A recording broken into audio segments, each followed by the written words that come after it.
Now, Sotterley Mansion was originally built in 1703, and it actually has 6 builds to what you see today for the house. The construction phases was anywhere from 1703 to 1920.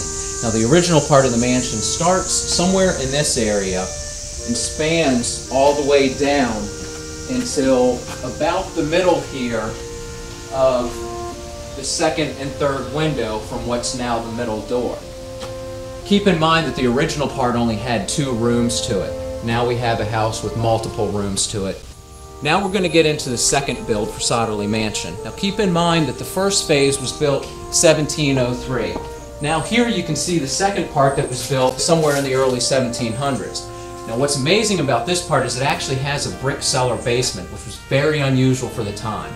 Now the common belief that the use of the cellar was actually for a wine cellar. So it makes it pretty interesting to have a brick cellar section to this house. It's the only section that has the brick cellar to it. Now the third phase was started in about 1758 and went for the next 20 years.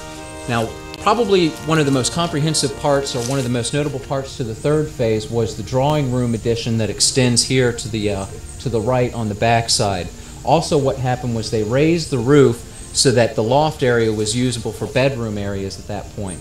And then they added to the end, all the way to where you can see the brick addition at the end. So basically everything you see here with white siding was included for the third phase. Okay, now the fourth phase actually started about 1830, around that time.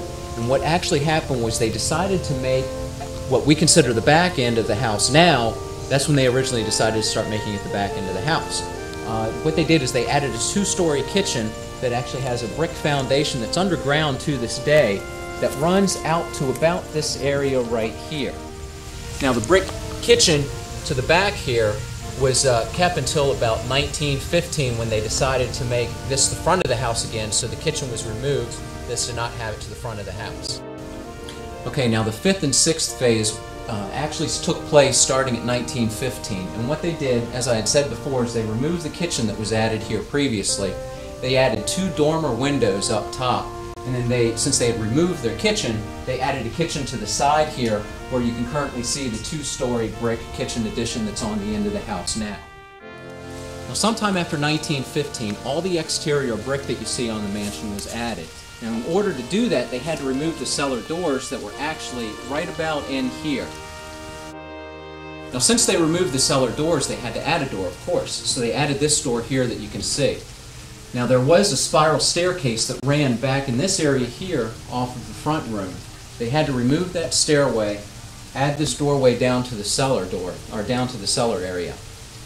Now originally there was 1800s glass in this area up here. It's since been removed, and they've added this screen to allow ventilation down to the cellar area today.